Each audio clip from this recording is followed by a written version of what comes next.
of work. And this is where we explore opportunities for job creation. Today, I have a very special guest for you. First, let me apologize. We are sorry we are late. Technical problems have been quite something today. But we are here, guys. We are here for you, and we still ask you, please send in your questions, your queries. Thank you for those who sent them before. Send in your questions, queries via our live social media, which is either on Twitter, Facebook, and or YouTube. We are waiting to hear from you. We are now live, and I have my special guests. I would like them to introduce themselves, but let me please at least say the name, then they can continue in their beautiful voice. Starting with Eve Mutio, tafadhali jitambulishe kwa makini na si kama huduma namba. Asante. Wow, thank you so much, Waihiga. It's such a great opportunity to be part of this podcast that we come in as recruiters to offer insights on what is expected from job seekers and also offer insights from employers' perspective. So as you've heard, my name is Eve Mutio. I have a vast of experience in HR, but I consider myself, my purpose on this earth is bringing the best out of people. I'm currently working with an organization called Turkana Wind Power, which is an energy renewable company. And before, I've also worked with different organizations from the NGO sector, hospitality, agribusiness. So yes, that's in a nutshell, that's me. Thank you very much, Eve Mutio. And we'll get back into how many years of experience you have, etc., etc. But today, you've seen the questions people have been sending. They're crazy. Yes. I mean, so the next patient or victim in this case then would be Jane. Tafadhali jitambulishe. Okay. Thank you so much, Waihiga. My name is Mutisya. I'm a HR specialist with over 13 years experience in the field. I'm also the MD of Career Management Center, and I'm passionate about HR and just enabling job seekers to be able to get what they want in their careers. Planning your career, helping with your interviews, helping with your career tools, just making sure that you actually present yourself as the best fashion. I believe we get jobs because of our qualifications, and we are paid because of our qualifications. So yeah, so let's see how the evening spans out to be. Back to you, Waihiga. Great, thank you so much. Thank you so much. So, ladies and gentlemen, I mean, now you see who we have. So already we have. Oh, actually, this is great. We have 14 people already on board. That's some good stuff. So I'm waiting for the questions, guys. Please remember, go to our YouTube. We are live on YouTube, which is Let's Create Africa. We're also live on Twitter, which is also on Let's Create Africa, and we're also live on Facebook, which is WaihigaKMuturi. You can find me live on the page. Please send in your questions. We're waiting to hear from you guys. Ladies and gentlemen, that includes myself. Let me start with whoever wants to take this question. And it's my question to you. Why does your job matter? That will be either to Eve or Jane. Who wants to go first? Why does you want to go? Mm-hmm. I can take it first. Why does your job matter? It's a very holistic question because one, you spend almost, I think 80% of your day you spend it at work. It's where you're able to offer your expertise. It's where you're able to align in terms of your career growth. It's where you see yourself where you are and where you want to go to. So your job really matters, and it also touches in a very big aspect of your life. That's your career life. How are you able to contribute? How are you able to do a very thorough self-assessment on yourself and see, this is the skills that I need right now. These are the skills I might need in the next job. Yeah, so your job matter very much, and I'll speak that from even a personal experience. Great, thank you very much. Jane, would you like to also take on that? Yeah, I'd like to just add on what Eva said. And why does your job matter? Because for me, a job is not just a job. A job forms actually your legacy. That job that you had when you're starting, you'll keep talking about that job. Your CV will build on that. Your experience will build on that. Your experience in life will just build on that particular job. So for me, they are not jobs. It's about career planning.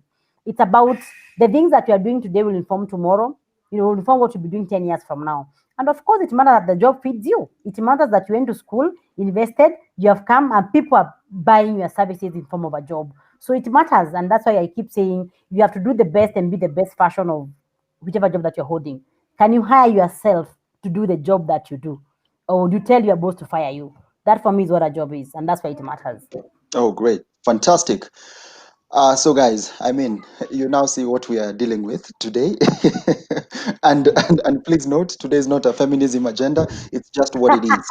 We are actually talking about people at work and the recruiters. I mean, most of you have actually sent in questions and you're worried about why have I applied for 20 jobs and not even been called the first time. But we'll go into that later. Then now I want to give this question to Jane. Why does your job matter as a recruiter? Why do you Why? think? Okay. Why it matters as a recruiter is because it's actually one of the most important functions of an organization, getting the right people. Because, like we say, you can have the best products, you can have the best service, you can have the best equipment, you can have the best of everything else. But if the people are not there and they are not willing, they could be qualified and they are not motivated enough to drive that particular process or product or ABC to where it's supposed to be, it will still not move. So when we say people are the most important assets, they are the engines of the organization. It's actually not a cliche. So as a recruiter, the business, the MD, the business owner is trusting you with that particular function to get people to come and make him actually get the profits, get the revenue that he's willing to get. Otherwise, even with all the best products and everything else that you have that is good, if the people equation is not right, if you don't have the right people, they are not motivated, they are not suited for the position, or they don't fit the culture, because the recruiter is not just about picking people, it's about making sure that you actually get the best fit for that particular organization. So it's such a huge task that the recruiters, that the HR is given, and that's why we have to go to a series of interviews, selection methods to make sure the person we get actually is the fit of what we are looking for. So it comes if you get the wrong hire, you have very very high turnover. You have people who come and they can't do what you wanted them to do. You have people who you are paying on a payroll and you have to keep doing other things, to just manage. They become high maintenance. So very, very important.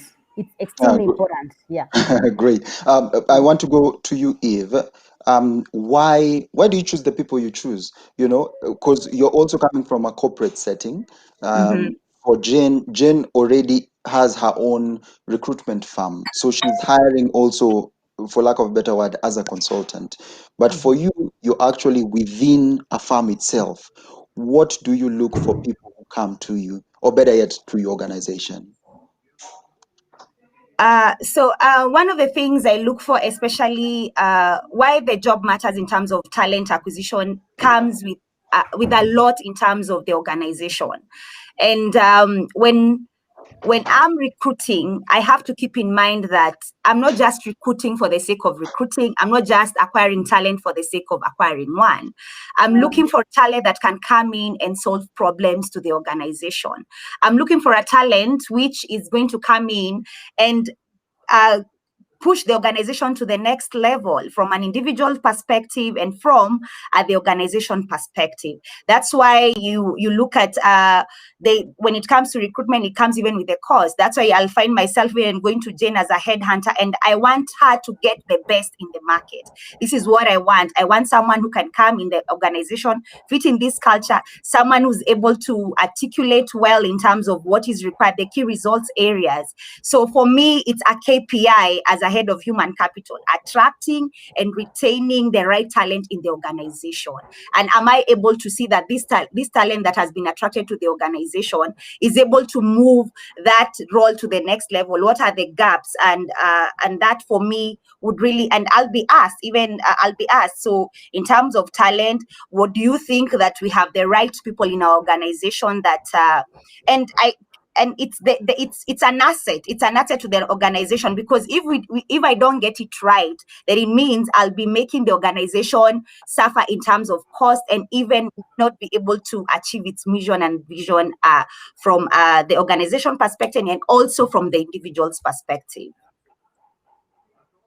Waihiga, maybe I can just add on a bit from what you have said. In terms of what we look for in your recruiting, the first thing will be maybe education, the qualifications that are required for you to do that particular job, the minimum qualifications.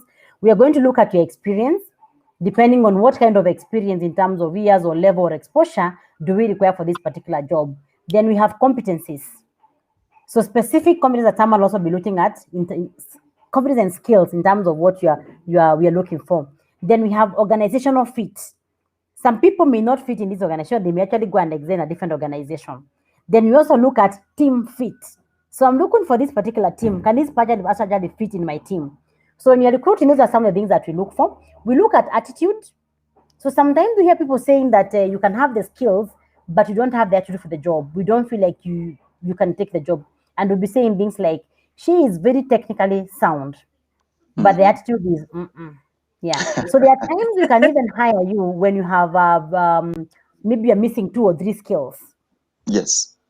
but you have the right attitude. We feel this person can be trained, this person can learn, they'll just come and feed the team. But you can even be having 105 in terms of score, in terms of skills. But the last question that we ask in interviews, do you see yourself working alongside that particular candidate? If as the hiring manager, I feel I can't work alongside you, it doesn't matter how many masters and PhDs and years of experience that you have. So for me, attitude is a very big contributor in terms of now the person that you go for. So I'm looking for 3 things: the attitude, the experience, and the aptitude also, in terms of, can this person learn, or are they already fixed? Are they a full cup that cannot be added anything else? You come imejaa haiwezi ongezwa. So if they're already coming with that attitude of I know everything and all that, then again we'll have a problem hiring that particular kind of person. Wow, that is, I don't know, fantastic or crazy, whichever the case you look at it. Eve, let me come back to you. Eve, what exactly makes a person stand out? I'm a prospective employee to, for example, Lake Turkana Wind Power. What Okay. would make me stand out? And I hope you're not interviewing people at the moment. Oh my God, you never know. Okay, so one of the things that make a candidate stand out fast is authenticity. What do I mean by that? We have career coaches who coach job seekers for jobs. What happens, I've seen it, especially when you've been coached for a job, you come in and you sound so coached. To an extent, if we have to twist the question just a little bit, you'll just get distorted. So we already pick that this person has been coached. You're not sounding authentic. What people need to understand is that when you're being coached for an interview, you're not being coached to go and replicate what you've been coached for. You're going to bring your A game, aligning all your skills in an authentic manner. Then the other thing that makes candidates stand out is speaking to the panel through their hearts. What do I mean by that? Most of the time you've been called for an interview, you've not even taken time to research your panelists. For instance, let's say you're being recruited for a role as a finance manager. It's when you look at the structure of that organization, you know automatically that the CFO is going to be in that interview. What can you pick in terms of, maybe you go to LinkedIn and research about this panel person and get to understand even from the feedback what they post. You can be able to see, even you can align with that and make sure that you speak to the panelists through their hearts. I mean, connect, be present, be there in an aspect that even when, like, most of the time you'll find that someone will just say, I hired that person because I felt that they were speaking to me. That makes candidates stand out. The other thing is that also makes candidates stand out is on when you're given the opportunity to ask the panel the question. You have the question to the panel. That means, and for instance, during the interview, you are not even asked about the organization. So how do you now make the panel understand that you have researched about the organization? For instance, you're a business development manager and you've been given that opportunity to ask the panel about the question. Give us, so do you have any questions to the panel? You have not even taken time to research about the new product that is coming in the market. So it's about your time, because you also want to show them that I've researched about this product. I know that when I'm coming in, probably I'll make sure that it's been penetrated. So you ask them questions. When you ask that question in a manner that will even make them will make the panel know if this person comes in is going to push the sales, or rather bring new ideas that can be aligned to that product. So that makes actually candidates stand out. And the last one is on, sometimes you might be thrown on a panel in terms of you are asked something question off, like for instance, you're asked what are your areas of weaknesses and your areas of development. Areas of development has to do certainly with the job. So which area do you think that you're probably doing something on, and as much as it's an area of development, for instance, it's a skill, what are you doing about it? If it's an area of weakness, the panelists want to find out, are you self-aware about your emotions? Do you have the do you have the acumen in terms of emotional intelligence?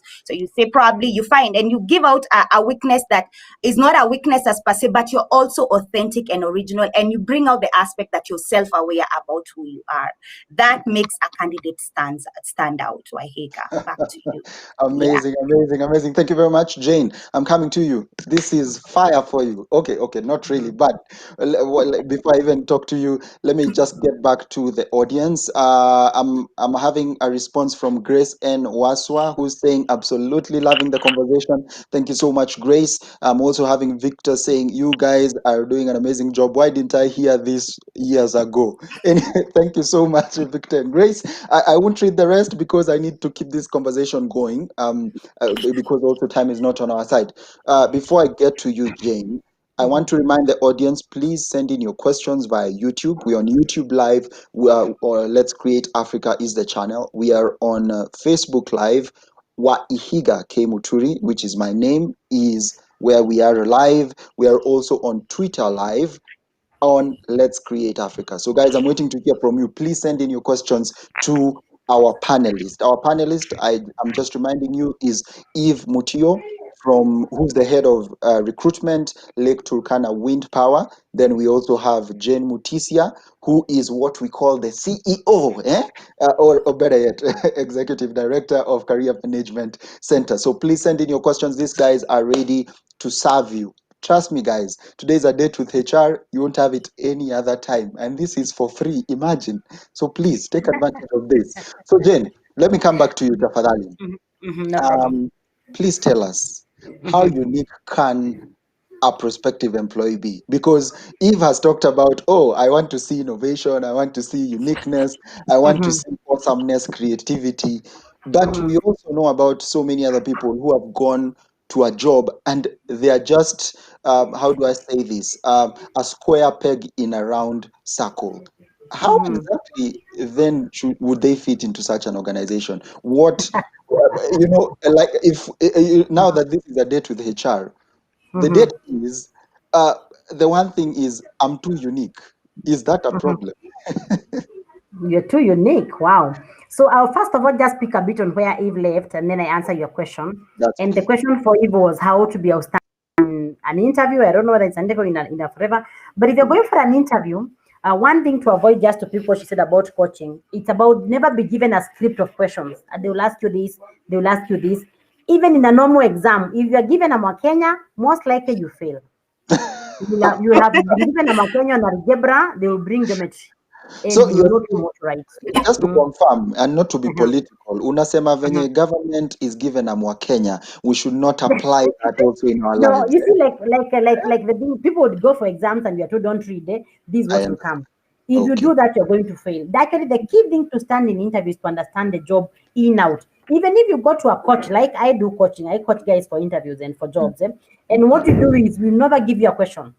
You prepare the same way you prepare for your exam. There's no difference preparing for a CAT and for the national exam and for an interview.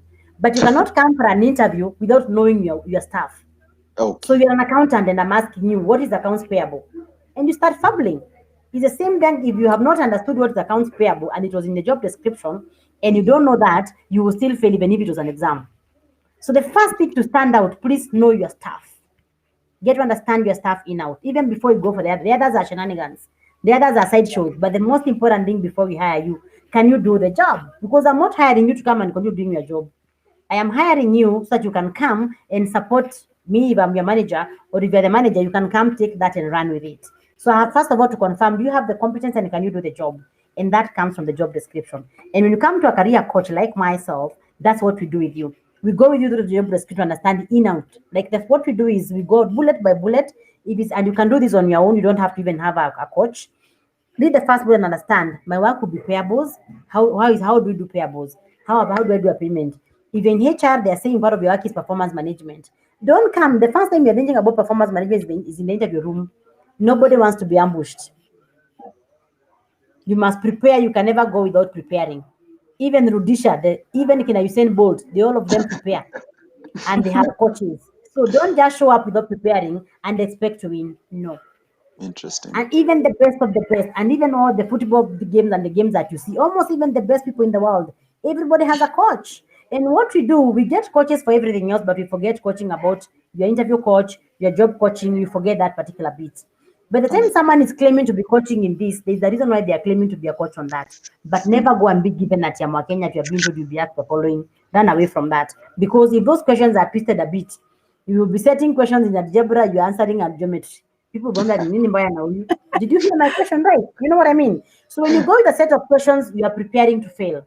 But just prepare to understand the job in out, understand the duties one by one, draw one column of what they are looking for and another column of how I fit that. And always use examples. If you're going for an interview, there's a way you actually give your exams that are actually very good. And the technique I tell people is the STAR technique. Today is your date. I'm going to unleash all the secrets. Go online, read about the STAR interview technique. It will show you how to give your stories in interviews, such that you're not too brief or too long. Because sometimes you come and you talk, and you lose the rest of us. Because some of us will have very short attention spans. If your story is boring, you'll have lost that in the story. And many others, including me, you know. So it's very good to know how to frame your answers such that you are brief, to the point, and you're also hitting it on the nail. Okay. So read about STAR interview techniques, understand how to tailor your CV, and even when you're applying. When we have time, I'll show you how to make sure that Joshua gets shortlisted. But the most important thing is that interview. Forget everything else. They like your CV, they like you. Fight to be the best interviewee that particular day, and that is what is important. Because the best interview will get the job that day. Not the most qualified candidates, but the most. And when you get a job, you learn how to do it. If you don't know, if the aspect that you do not know, even from looking at the JD, you'll know this one, I have a weakness. If you think Waihiga is the strongest in that area, look for him. And that's why you must have networks to tell you the things that you might think you're not strong in this and maybe send you're going for a particular interview. Don't come tell us that one I don't know. And we've given you the JD. Why did you give the JD in time, in good time? We gave you so you can actually prepare for that particular. So if you go through that and you can tell bullet 3, I have no clue or my knowledge is limited, look for somebody, let them take you through. So when you come, you can say, my experience is limited, but I am aware it's about this and this and this, and I'm willing to learn. Now, Waihiga was asking about fitting someone who is so unique. Yes. One of the most important things is adaptability and being flexible and being able to actually just gel and work in teams in a way that is collaborative. So I don't know what would make you that unique, not to fit with the rest of the world, because most things are done with other people. So your uniqueness should be a strength, not a weakness. So the moment you realize that that uniqueness is actually a weakness, like maybe you can't work in teams, please start working on it. Start working on that uniqueness if it's actually something that is actually hurting you, because that's self-awareness. That's self-awareness. You are aware that you have something that is actually working against you. So unless strength, unless if you know that if I say this particular unique thing about me will make guy goes like, we want that guy, then work on that particular uniqueness. But the most important thing, be flexible, be agile, be adaptable, be able to move with things as they come. And then that way you'll be able to now just be able to fit in almost every other environment. Don't be rigid. Amazing. So getting back to you, Eve, before you you get bored and forget about us. And this is a question I'm sure you've asked before. Okay. So Grace is asking, why do you ask about my weaknesses, and how can I answer that question in the best way possible? Wow. Why do I? And I think I have I've mentioned that in the previous feedback that I've given about why do I ask. In the most interviews that I've sat for, or rather what I've picked even from other recruiters and also other hiring managers, is that when you're asked that, the one of the things that the panel is trying to find out is that whether you are self-aware. Are you still there, Waihiga? Yeah, we can hear you. Yeah, okay. I saw you disappear there. Sorry. Don't worry. Yeah, so it's about, are you self-aware? Exactly. Are you self-aware? Like, if at all you know you are a perfectionist, that's a weakness. A weakness has to do with your personality. Yeah. Are you self-aware? Like, for instance, if you a person who's too talkative, or rather you're so keen to detail, of course, and what are you doing about it? What what are the steps you're taking about it? So basically, why we ask that questions as recruiters, and let me speak for myself. I want to see from a candidate whether they are self-aware or they have emotional intelligence. Because one of the key skills, especially with the new world that we have, the current world, is that you must have emotional intelligence to be self-aware of your own emotions and the emotions of the people around you. So we ask that so that we find out whether you have that emotional intelligence and whether you can fit in the organization. So yeah, that's why. So basically, when you next time you ask that questions, just pick probably a weakness that will not work against you also, but also say what you've been doing about it and what are the progresses that you've been making. Yeah. Amazing. Yeah. Jane Tafadhali, I would like you to add on that because I'm picking on this next topic, which is emotional intelligence. Please demystify that for most of us. So first speak on what is about the weakness. And for me as a recruiter, I don't ask that question. So if I ever interview you, I will not ask you about your weakness. Why? It is generic. The HR people are listening to me, drop it. It has been around for over 100 years. People come prepared with that answer of what is your weakness, what is your strength. So what exactly do you want to find about my weakness? But because it's a very more common question, I'll still give the format of how to answer it for those who are looking for jobs. So don't go without thinking about it because it's one of the most common interview questions. So before you go prepare a question, you can write it with someone, and the question I keep I say the weakness should not work against you. So yes, you have a temper. Please, that is not the day to talk about it because it will work against you. You have, I don't know what, don't talk about it that particular day because it will work against you. So the most important thing is do talk about something that you can actually live, and we all have our weaknesses. Even the recruiter has a weakness that they can't tell you because it could be very weak. So just know what exactly you want to talk about. And when you talk about a weakness, pick a habit, pick a skill. A skill is always the safest because you can learn that particular skill. Like assuming you're an accountant and you're looking for someone that can use Sage, you can just choose to look at the job and say, looking at the job, I think my biggest weakness is the fact that I have not used this particular software, but I have used other similar that I like IBCD. So if I get the job, I'll make sure that I actually get to learn the da da da da da da da da da da. If they're asking for something that's about you, you must have thought about it way before. It could be something like maybe public speaking, like maybe I'm not able to speak in crowds. I realized this in my ABCD, and therefore I've been able to enroll to Toastmasters or whatever that you've been able to enroll. And now I think I'm able, I'm working on it and I'm improving. So whatever you do, keep away from those examples that are given by Google, including the perfectionist, the workaholic, the I don't know what. Those two will hear them in each and every interview. Will hear at least two people who will claim to be perfectionists, although their CVs have typos. They will claim to be workaholics, even though all those things. You ask them about achievements, they won't tell you, even though they claim to be workaholics. So go for something that is actually more authentic. Don't go for what has been repeated by everybody day in, day out. And then talking about emotional intelligence, just mystify.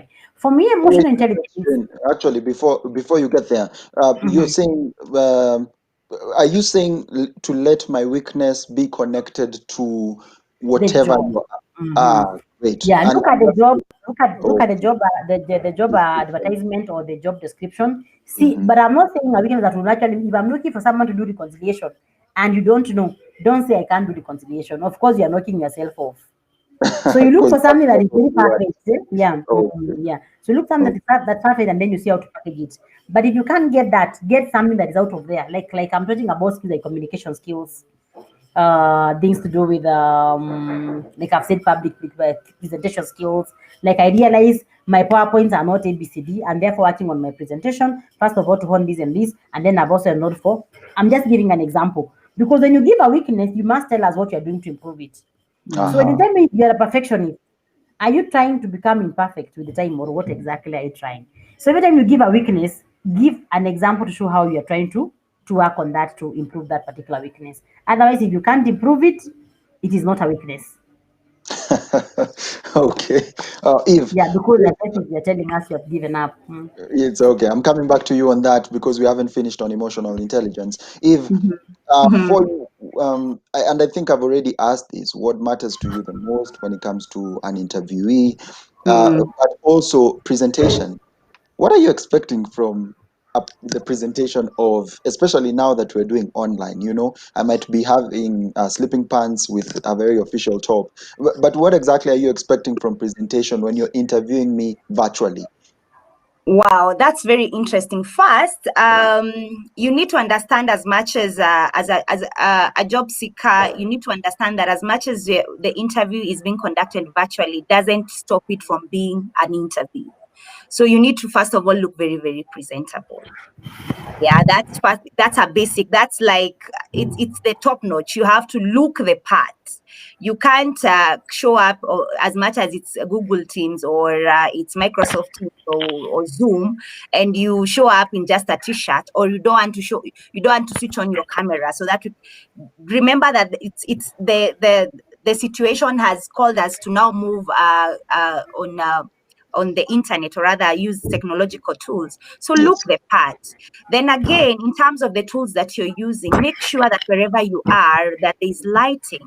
I remember some time back, we were I had sitting for some interviews for a certain position, and we really struggled with that guy. It's either the camera was very blurry, I couldn't hear him. Then on the background, there was some sort of noise. It actually distorted the entire process. And that actually can really work against you. So even prepare prior, sit down, even call a friend, put some lighting on, and you'll be surprised even during the virtual, you're able to see yourself, the reflection, you can see it yourself, and you see if I was the person who was interviewing me, would I really want to pick me? So those are first of the basics. And also, the other thing, even when you're using the tools, make sure that you're looking direct to the camera so that you can at least, it might not have that much of an eye contact because it's virtually, but a camera will give a feel that you're also there. And breathe in, breathe and out. It's remember, you're still having conversations with human beings, and who knows that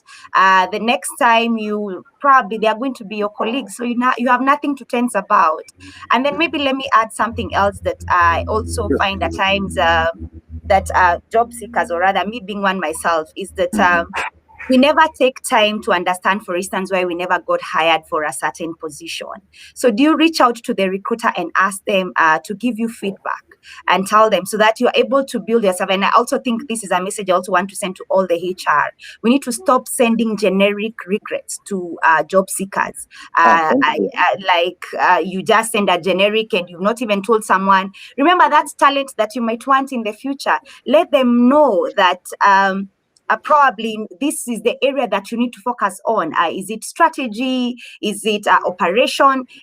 Make them be very, very specific, because in future, you might want to get that candidate. So that's also a message I need to send to the HR. Stop sending generic regrets and telling them that we are going to get back to you soon, and you don't even take a mile to actually reach out and give them constructive feedback that might build that talent in the future. Thank you for that, and it's a moment I can say amen to that. It's it's some of the things a lot of candidates really struggle with. Jen, let me go to your emotional intelligence. Talk to us about that. It seems like the new buzzword, around emotional intelligence. Yeah, around the employment circles, job recruitment, even employers want to know what emotional intelligence is. So just like coaching. So please tell us. So they say IQ gets you through the door, gets you the job, but EQ helps you keep the job. So IQ, we are testing your competence. You are able to do the job when you're doing the interview. But when you get the job, it's about now how emotionally intelligent you are, how you relate with people, how you're able to collaborate, how you're able to solve issues and all that. So emotional intelligence, and I'll just give an example of a really emotional. Okay, I'll first of all talk about the 5 aspects. So if you remind me, some if I forget. So one of them is actually self-awareness. Are you aware about your own emotions? Are you able to catch yourself when you're just about to lose it? Answer someone so rudely. Are you able to catch yourself when you're about to give feedback that is so bad, in a very bad way, meaning you lack interpersonal skills? When you're given feedback in a way that it is not so right, are you able to catch yourself when you're about to just answer back in a way that is not good? When you have this bad mood and all that, are you able to catch yourself? All those things about emotional intelligence. Are you able to read your boss and know that now is not the best time for me to go and talk about this absence? You have gone in, but you're like, I was just coming to say hi and wish you a good day, because you have seen Sikuzuri, So emotional intelligence, being able to be about your own emotions. You are aware of your own emotions. You're able to control that emotions, and you're also able to see other people's emotions and see it from their end, empathy. See it from their shoe, see it from their view before you seek them to understand you. And I'll just give an example of emotional intelligence at work. if you're given feedback by your boss and he gives you this feedback in a way that is not good, even in the interview panel, one time, and this was not me, it was about a friend of mine who was recruiting, and they had someone who, the best person that would have hired, they gave them forms to fill. The ones you fill before you come in for the interview. And she filled the forms. One of the questions was, how many kids do you have? Of course, it's an illegal question. It's not a good question. And she got very mad that they have asked her about that. Stop there. That is, stop there. Yes, asante sana. You've actually come. Tell us those illegal questions, because I think it's about time we also talked to our fellow HR compatriots. And just tell them, and yeah, we need to stop asking these questions, because actually there's some, hey, by the way, people are bringing in some good questions, tough questions to get to. But before that, please let us just pause on that and tell us, what are these illegal About the questions? illegal questions. Yes, now So this for the is, HR, this is you to the HR community. So for the HR, you just restrain yourself to what makes me either be able to perform the job or not perform the job. Things like my marital status, whether I'm married or not married, separated or divorced, unless if that question is really important for that role. If it's not part of the qualifications, stay away from it. Things to do with do I have children or not, my tribe, my age, those are things that are actually not important. My HIV status, I don't know my sexuality, those are things that are not part of the doing the job. My religion, those are, unless if it's a Christian based or religious based organization. So there must be a basis to why you're asking that particular question that you're asking. So things that are relevant for that particular question, especially things that are touching on the individual, really do not have a bearing to it.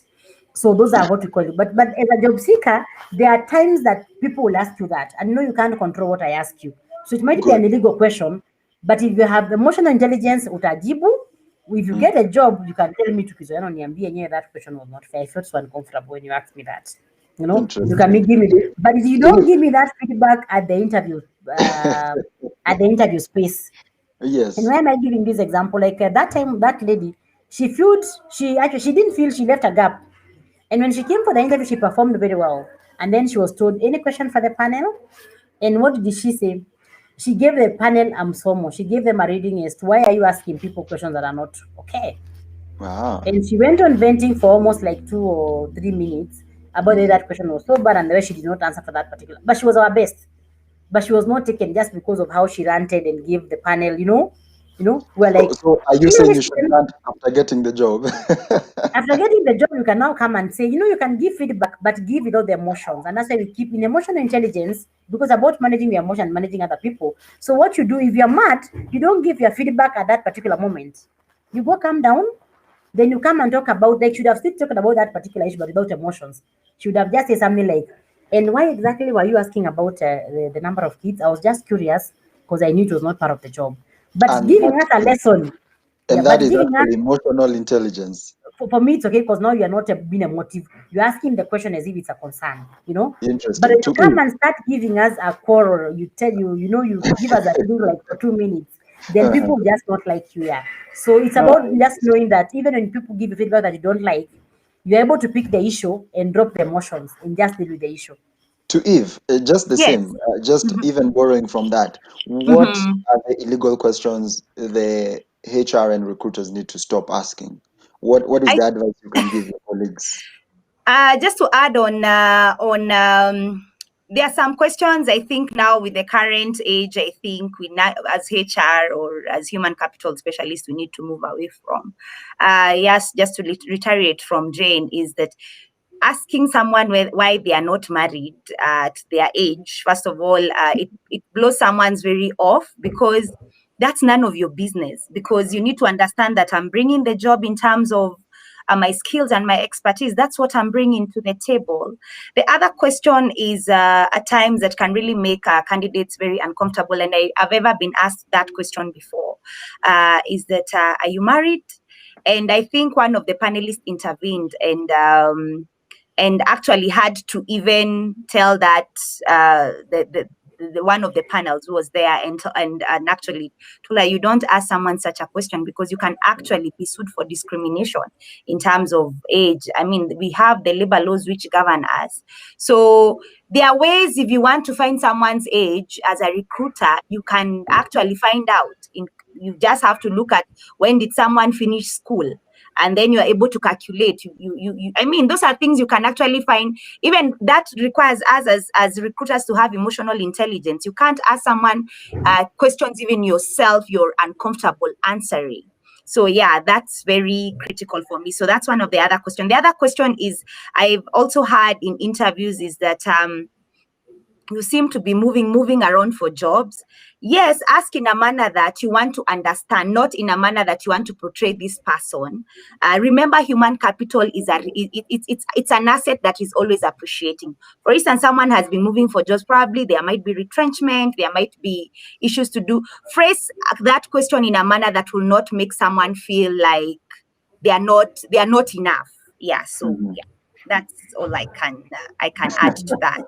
Thank you. Jane, do you have anything to add onto that? Just start with, if he talked about the why, you should ask yourself the why of asking that. Yes. Why exactly do I want to know my marital status? Why does my having kids or not having kids important for this role? So unless if it's really important and you feel it is a selection criteria, then don't ask people. But remember, as job seekers, you just have to take, if you find that HR is asking you those questions, it is not the day to lose your temper.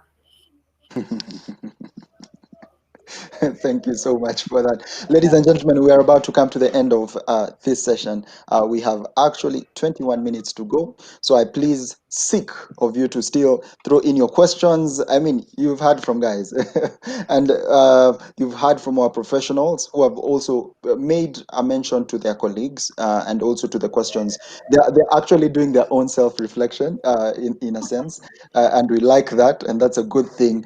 So please, ladies and gentlemen, I'm awaiting your questions. So let me go through this. I am seeing a number of questions, and that's good for me. Jane and Eve, I hope you're ready for this because people here have been waiting for you guys. They've been waiting for this date. It's a real one. So let me start with the first one, and either of you could go with it. This is from Kim.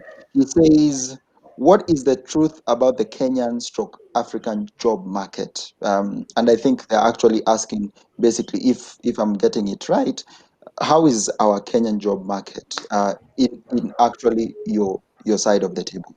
Who wants to go first?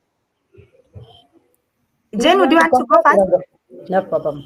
So Okay. there are actually very many jobs, even with COVID. You should actually be saying congratulations to Eve. Her job is new.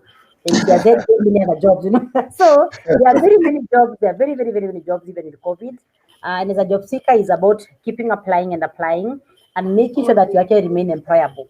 There are times that we don't invest in ourselves and we keep complaining that there are no jobs. Maybe you are, just remaining employable. You don't have the skills, you don't have the experience, maybe you don't have ABCD, or you keep applying for the wrong jobs. But in terms of how is the job market, fine. I know there's a shrink that has come with COVID and all that, but COVID has only taken away some industries, maybe, or maybe slowed down some industries. But we still have others that are actually really up, and there are very many people that actually have gotten jobs with COVID. I am very sure you know one or two. In my circles, there are actually very many that have gotten jobs with COVID, and every day we are seeing new vacancies being advertised.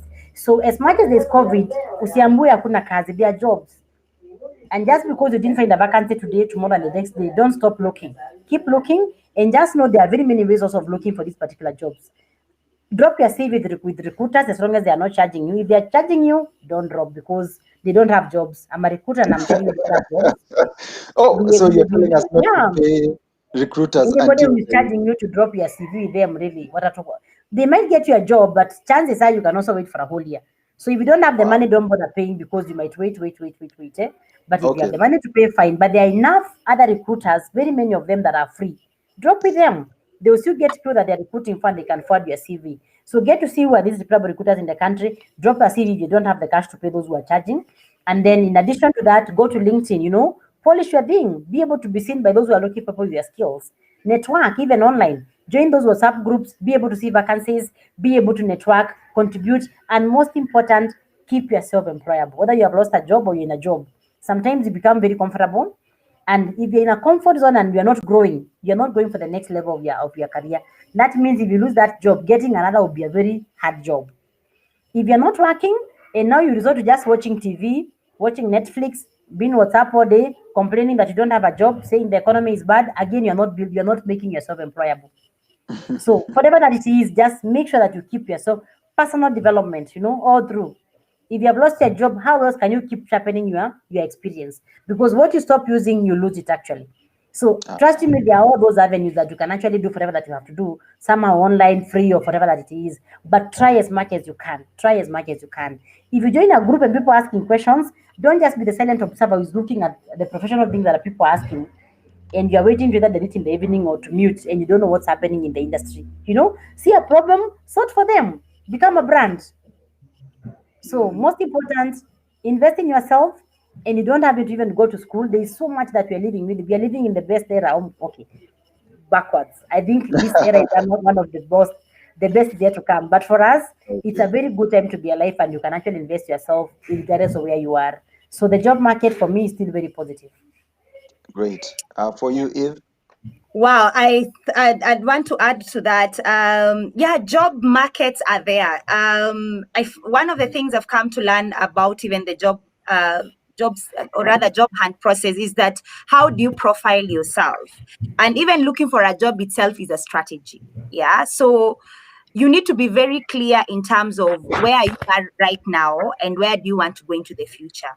Some of the mistakes I've actually seen most of the time is that you send applications, you don't even take time to first of all understand what that role requires. So jobs are there, people will continue getting hired every day. Just remember that what are you bringing to the table? And then another thing I also need to just add on what Jane has said in terms of your own brand and what kind of a brand you have online is that LinkedIn. How are you leveraging on LinkedIn? If there's a tool that I'd actually ask job seekers to, or rather guys who you probably want to do a career transition, is LinkedIn. I've not been hired once or twice from LinkedIn. I've actually been, recruiters have reached out to me from LinkedIn in three different jobs that I've worked, and even currently where I'm currently working, is that you have to profile your LinkedIn in a manner that that you stand out. Yeah, this aspect of always reaching out to people on LinkedIn and telling them I'm looking for a job. No, you need to start now creating a story.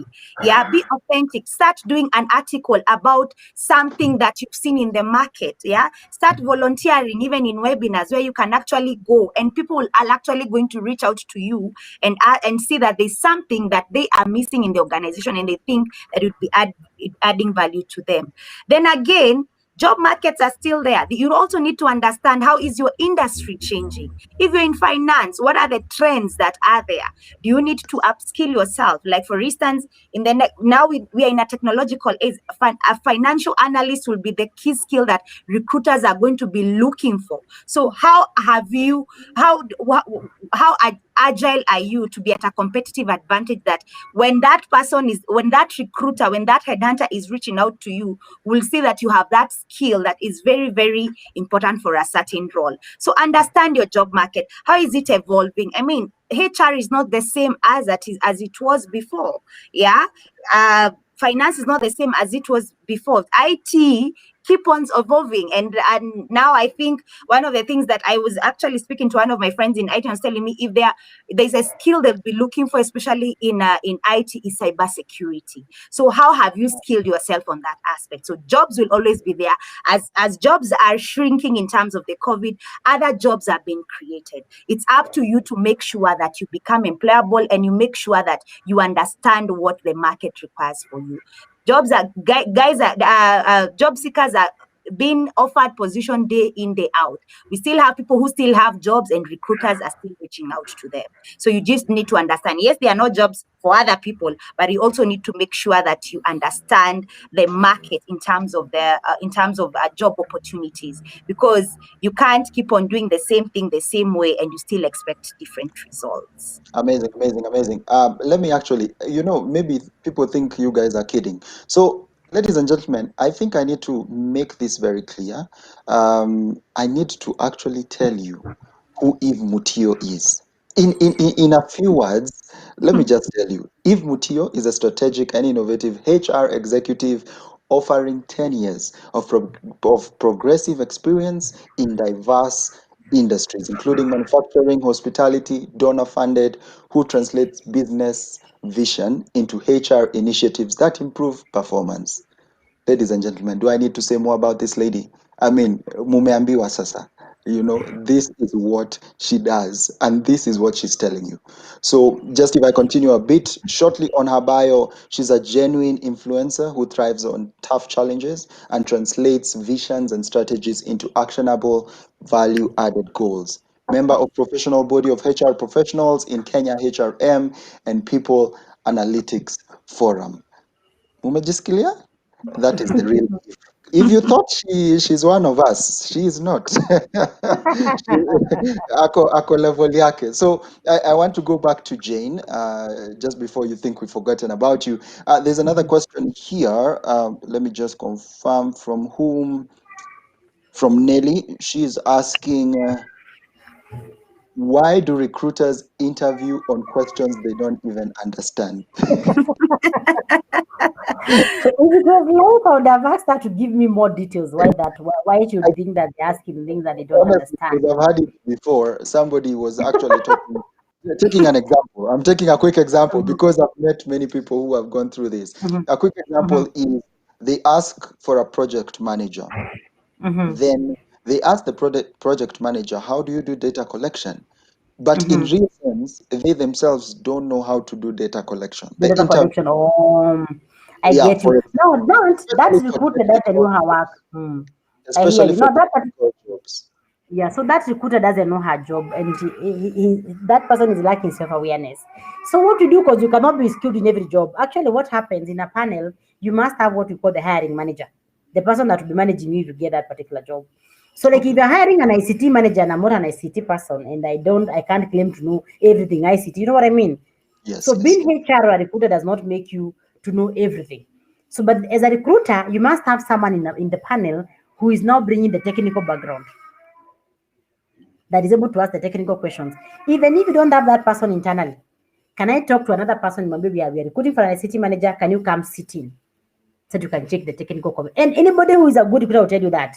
If it's me just HR and I'm recruiting for a finance manager, I know what I'm looking for and I'll call that pre-screening. Okay. Because I'm not going to get when you start telling me about now the balance sheet is not balancing, So I want someone who is able to pick when that balance sheet is not balancing. And therefore, I'll be lacking self-awareness. I'll be having something else if I'm thinking that I'm going to sit there as a recruiter and I don't have that particular skill. So that was a bad experience. Maybe they didn't know who to invite. But for any good recruiter, they know that even if they see you, it is pre-screening. They want to understand if you have a threshold before they forward you to another panel, maybe for a second interview. And if you fail with me, it means for sure. Because what I've also noted, when I sit in a panel and I don't even know a subject, by the time I'm done with the interviews, I can actually pick someone who understands the subject. I actually learn the interviews. You can pick huyu hata kama sijui kazi, huyu hajui chochote. With this one, I could be at the same level with her.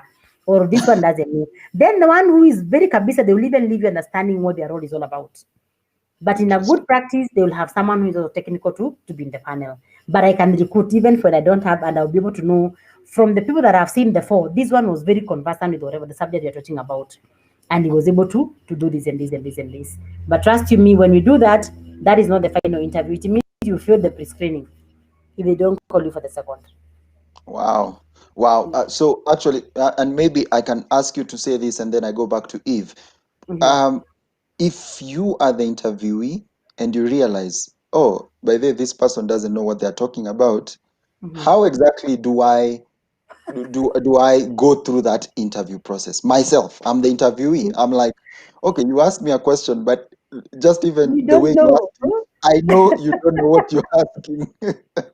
How do I, No, for lack of a better word, how do I fake it till I make it through that process?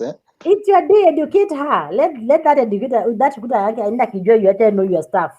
I mean, you are having a field day. Please take advantage. But now you have come and I'm asking you things and you can't explain to me. I can't even understand what you are saying. It means you also don't know. The two of us now are together. We both don't know. So, in my opinion, how if can you you feel I comment don't on know, that? please take your date. Maybe okay. Let me If pick. you have a comment. Yes, I do have one. Yes, I totally agree with Jane on that. However, let me dice it the other way. Let me dice the coin the other way. And for instance, let's say at times you are one thing I've seen also. It's a blind spot. I also had one, especially when I was starting now to be interviewed for certain roles. I come and I give a half-baked answer. In my head, I've already answered myself, and I've left the panelists not knowing. Assuming now there's you are being recruited for a position, for instance, maybe an organization is trying to reach out new territories or new countries, and they give you a case study. They probably want to see your expertise in terms of how much would you be adding value. They are reaching out to you to solve a problem for them. Probably they don't know. Let's say, for instance, it's an NGO which wants to venture in a different country, and they don't know you being you've been a fundraiser or a project manager in different NGOs. They need to see whether you are able to probably get them to the next level. So you're probably sent a case study. So it's up to you probably to do your research and then give them a feedback. That's now the point you need to answer that question as a consultant. So yes, at times even the recruiter might not be knowing what they are dealing with. They probably want you to come in and see how you can collaborate with them. Yes. Amazing. Jen, to you, quick one from okay. People and their names. Huyu amejiita Jerusalema. Anyway, they're asking. They're asking. Actually, it's something Eve was talking about. People need to be very careful how they not only name themselves on social media, but actually how they present themselves. Anyway, I mean, their question is good. They're saying, I've applied for a job. I have all the qualifications, but apart from French, the language, though the job description says French is an added advantage, not a compulsory. How do I ace this interview? If they have called you for the interview, my friend, you're already good. They called you knowing that you don't have French. So I keep saying, yeah, unless if you read in your CV. So if in your CV you didn't say you have French and they still called you, that is it. Mm-hmm. That is it. If they have called you for them, forget everything else. The moment people call you for the interview, it is not to come prove you can do the job. And of course, when I'm talking about weaknesses, now your weakness will be French. That my weakest point in this particular might be the French language. And as soon as ABCD, I'm able to, I will enroll and maybe learn and all that. But in terms of if you're missing, and I keep telling guys, even if you're missing 40% of the job, please apply. If you have 60% of what the recruiter is looking for, what are because they may not get 100%. Yeah. So send the best application, showcase don't start with showcasing your weakness. Start with the 60 strengths as you come down to what you're missing, So in your CV, let them first of all see what you're strong in. And if they call you for the interview, forget everything else. Focus on your strongholds. Focus on that you're saying that this is what I bring. And the rest can be learned because remember what I said, we can hire you when you're lacking 2 or 3 skills because we believe you can learn. So as long as I'm seeing you have the aptitude, you have the potential to be trained, I'll give you a chance if I feel you're the fit for that particular job. And when we say desirable and mandatory, we actually mean desirable. So it would be good if you don't speak French, we keep seeing people translating. So if you don't have French, it means if you're saying it is not mandatory, then it means you're not going to be based in a French-speaking country all through. Mm-hmm. And they will not get someone that has the combination of all the skills that they're looking for. So it could be a trade-off. So don't fail to apply for a job just because you're missing that particular one. 2, if they call you for the interview, they are considering hiring you. Take that serious. Aha. Amazing. Amazing. Eve, to you, another question from Gitao. I have no experience, but I need a job. How do I go about it? Okay. I think this is somebody who has just finished university and they're thinking of getting into the job market. Oh, that's interesting. One of the things I like categorizing especially when you're looking for a job, you always need to ask yourself. I keep on saying that. Ask yourself the why. What are you bringing to the table? However, you've just finished school, so you first of all need to understand that you first of all want to gain experience. So there are opportunities where you can volunteer. And I'd like to give my own example as when I now joined the HR industry. I remember my first employer, I worked, I think, for almost some time, and I volunteered for free. But what I learned, you could not compare it with money. I mean, you you don't want to just come into, remember the first time you're getting hired, especially you're from campus, you're being hired based on your attitude and the aspect that you have a teachable spirit. You are teachable and you're able to adapt to the new organization. So it's not about the skills and all that. So what have you been doing in school in terms of, have you participated in terms of clubs? Have you been in ISEC? So I want to see someone, especially an intern who's coming in and is able to be taught and also take initiative. Yeah. So yeah, you say you know that you're bringing in your attitude and your teachable spirit to learn the organization so that you're able to move to the next level. Remember, you're coming in as an individual contributor, whereby you'll have someone who's going to take you through that aspect. So yeah, look at first of all gaining experience, especially when you're trying to penetrate the job market. As long as it's in line on what you want to do, be ready to learn, because that aspect is when it's going to open up. It's better being in an internship whereby you're learning the skill as opposed to just sitting in the house and doing a lot of nothing and you're not learning anything as per se. Yeah, interesting. Yeah. Jen, would you like to comment on that, or I move on to the last question? I can comment on that. Yeah? Okay, so unfortunately, the job market in Kenya will always ask for experience, and it becomes extremely hard sometimes for people to penetrate the market just to get that particular experience. So what I tell people is that first of all, if you're in school, please build your experience. Build your experience as soon as you finish high school. You know, that time that you're staying home doing nothing, get to do something. Whatever that it is, because you learn other skills. You learn how to network. You learn how to do ABCD. Maju, you find such people working as waiters. Nobody goes to sit home watching TV the whole day, sleeping, waking up at 1 to eat and go back to bed. And that's what we should do. You know, remember, whichever job that you handle, including just being a nanny, a caregiver for someone's baby, you learn skills that you'll never learn if you're just sitting home or sleeping the whole day.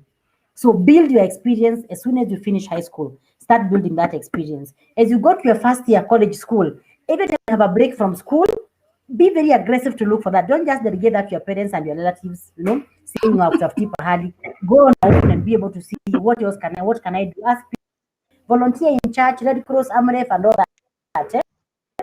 People take volunteers to do the worst job, but guess what? You learn. And especially in terms of collaboration, people relate that. Those are things that you learn because you're building experience before you get a real job. When you get to internship, again, if you are waiting for someone to do your experience, they will not do it for you. You will sit there, and because you don't work and they want to work to move very fast, they will keep giving you the routine jobs. So when you photocopy, print me, file that. So it to purpose to actually learning during that 3 months internship or the 4 months internship. So have a plan of internship. That means you get a mentor as soon as you start getting that particular course. Get a mentor, ask them what happens in your desk. When you say if you're an accountant and you're doing payables, it means in that internship, have a list of those things that happen in turn. Kuna reconciliation, kuna petty cash management, kuna reporting, kuna ABCD, and you don't even need to get someone to show you that. You need to just get jobs, adverts online. You're an intern, look for an accounts assistant job description, because that is your next level of internship. Get to understand what they do. During that internship, understand that job of an accounts assistant. Get to ask the person that is giving you the work of photocopying and filing. And can you be able to teach me some of ABCD? I want to learn how to do financial reporting. Trust you me, most people like giving back. Very few that you tell them, can you teach ABCD, and you are and they say no to you. Most people actually show you they're actually interning you. It's only that they may not be gifted in knowing that today you're going to learn ABCD. You have to be in the driver's seat and plan that for yourself. Have a whole plan. Look at that JD. You are week, I'm learning this, and this, and do your notes. Do your notes. Don't just be coming after 3 months. We ask me and you have clues. You are very far clues. I don't know what you used to do. You know, understand even that it is involved that particular role.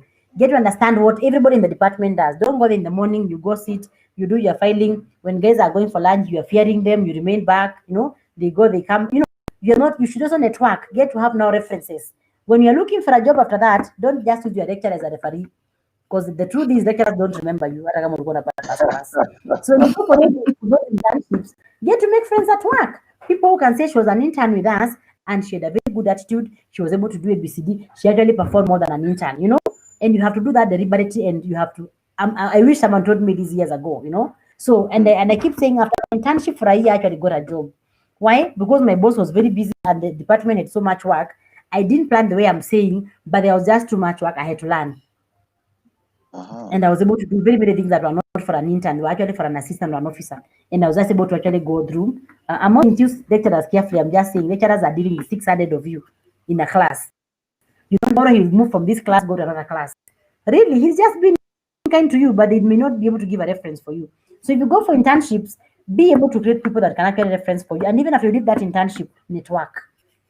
Alafu utaiwapigia simu until the day you are looking for a reference check is when you are calling this person to say that you have actually been able to name. So from the time you start that college, please know you are building a career that might take the next 30 years, and you need to go building on that day in, day out. When you see jobs that are looking for 10 years, 5 years, you're coming from school, you have no experience at all. Don't feel bad. I remember when I was at that level, I kept saying, "Oh my God, they're looking for shows because of the 10 years." Now I have that. So I would always feel so bad that nobody's looking for someone who's fresh from school. So don't feel bad. They are not looking for you at that particular one, but there are people who are looking for you for that for the level of experience. So when you give when you do your CV, don't just write there intern. If you're in finance, say accounts intern, finance intern. Don't just say intern, because when you say intern, and then you write things that are not even making me feel like I should call you for an interview. It doesn't work for you. Again, if you go, make sure you learn actually some specific competencies. So if I call you for an interview, you're actually able to come and say, I was exposed to ABCD and I am able to do this and this and this and this and this and this. But if you come to work and I know I'm looking for someone to actually run with something because I don't have time and this has to be done, then that is going to disadvantage you even if I call you for an interview. So building experience right from when you're coming from college. And I've also seen online, WhatsApp, people saying, why are they not paying for this internship? I can't take it. So you refuse to take an internship because you have that internship that you must forever, and you're coming to be trained on people's resources. I keep calling it, we are finishing school. The things we are teaching you at work, you never learn them at school, If I tell you to balance that balance sheet, you won't balance.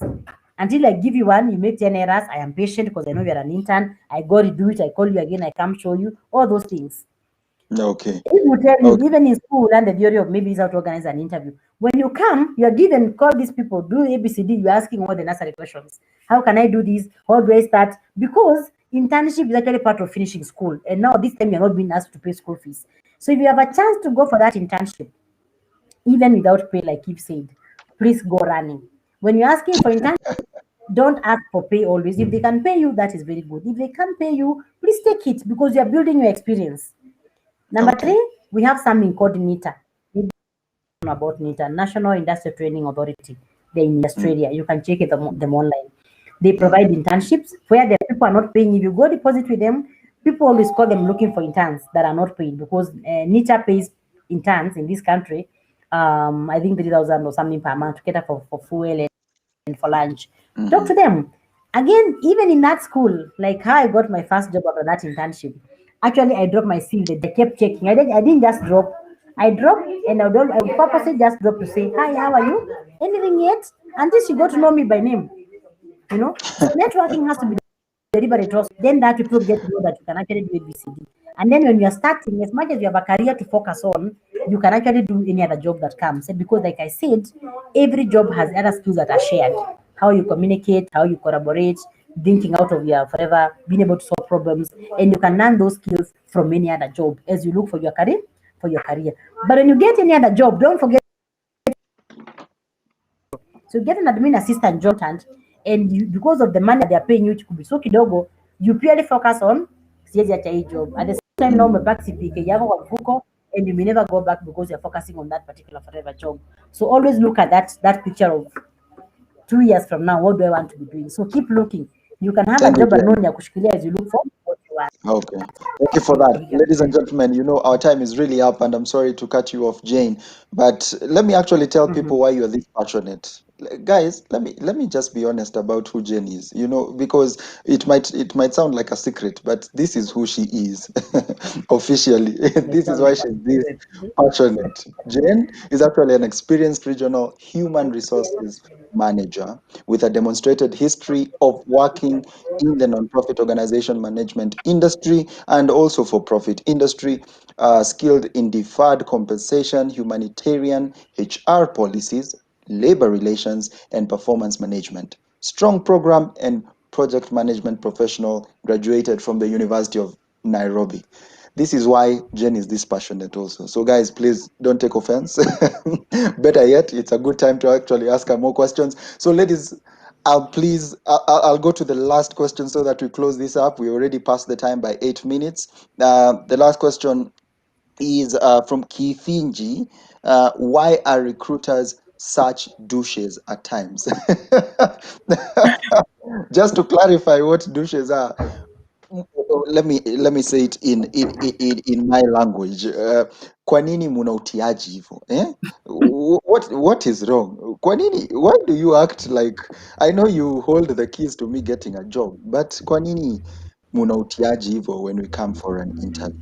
I think this is somebody who has gone through quite an experience at the hands of HR and recruitment personnel. Who wants to go first on that?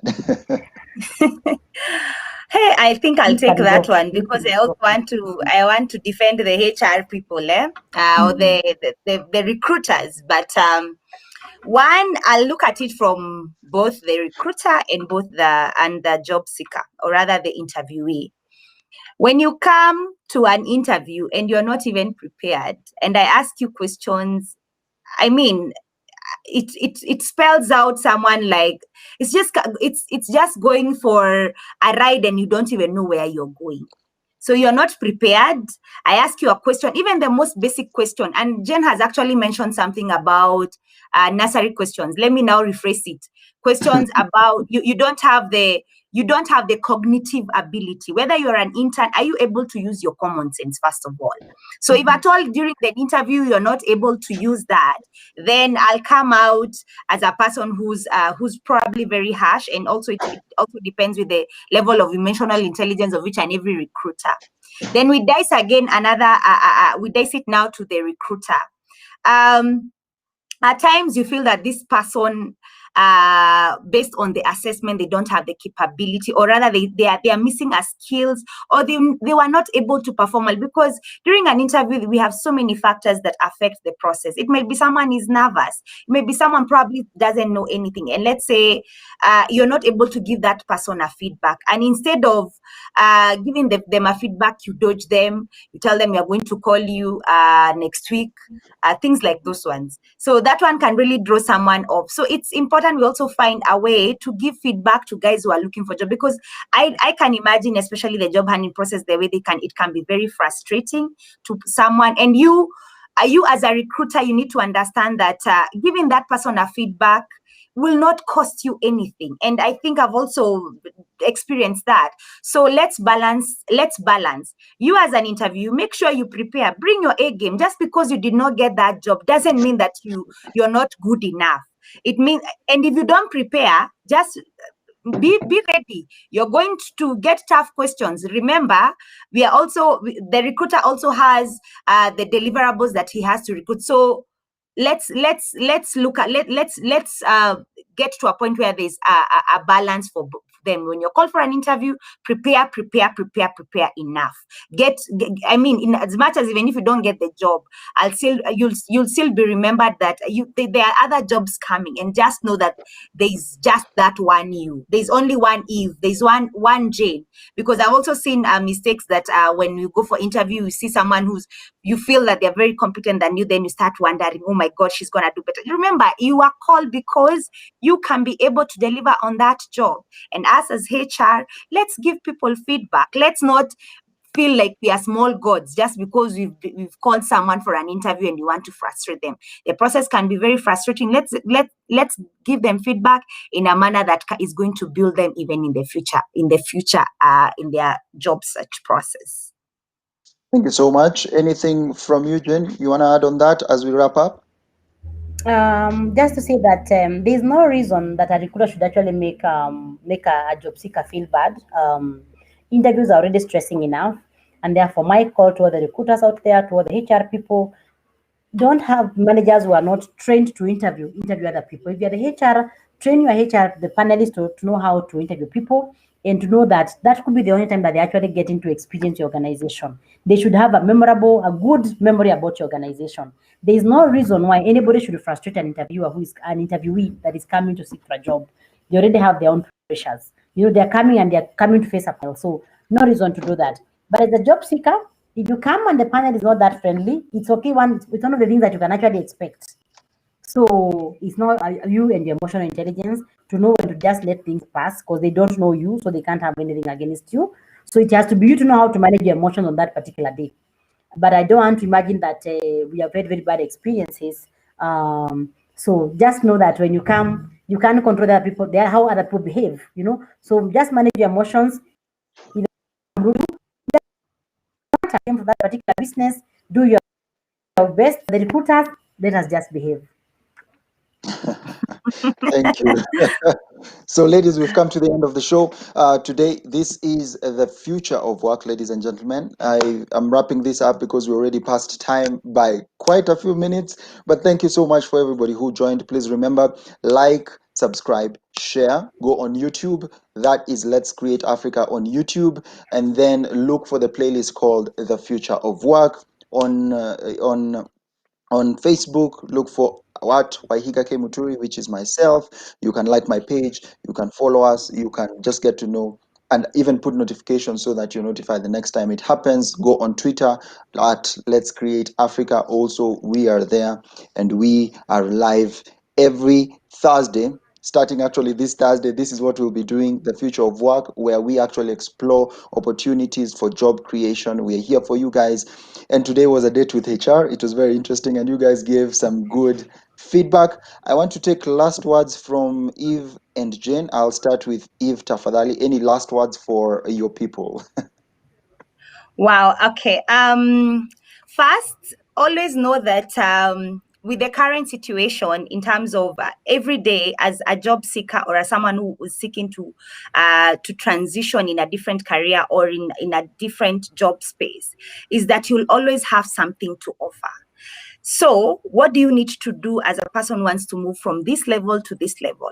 One, you need to understand that as an individual, you have to be willing to be uncomfortable. You need to be comfortable being uncomfortable. What do I mean by that? Take off yourself from the comfort zone. Yeah, don't be a mediocre person. Yeah, reskill, retool, retool every day. Let it be a learning process. Look at things differently. Think outside in fact, throw away the box. Yeah, and always know that you can never offer something that you don't have. Retool. Get mentors. Invest on mentors and coaches who will always give you the insights. And in fact, Robert Greene says that the easiest way in terms of learning and getting to the next level is getting a mentor and a coach, because it will shorten the period in terms of and they'll even offer you insights that you can avoid in terms of mistakes that probably they made before. If I knew what I know right now, I think I'll be at another level in terms of my career. Invest on yourself, keep on learning every day. Be willing to unmask yourself and understand, this is what I'm able to do. What do I need to do about it? Don't kid yourself, because you're your own best friend. And remember, you always have something to offer as long as you continue evolving and learning and relearning the things that you know. And even unlearning behaviors that are not working towards your career transition. That's all from me, Waihiga. Thank you so much, Jane. My parting shot is there is this myth that you must always know someone to get a job in Kenya. I am going to call it a myth because there are very many jobs without knowing anybody in the country. So don't stop applying for jobs if you're jobless because you feel you don't know someone. The other thing is, when people are jobless, they start feeling like they are never going to get a job. It feels like the longest time ever.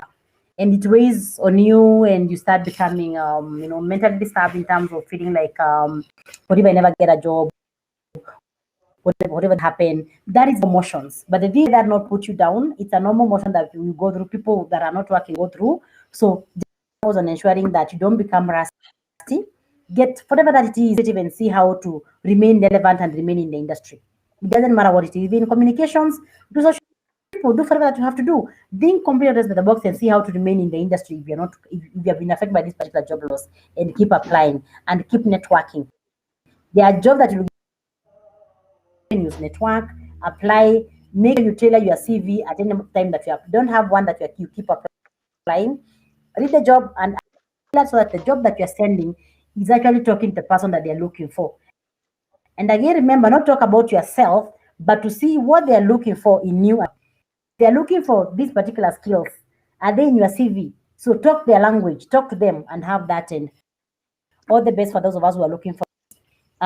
Very happy to hear that for the job seekers in the country, and I want to imagine that you're impacting lives. And thank you very much for hosting the show. Thank you so much, Jane. Thank you so much. Thank you so much, Eve.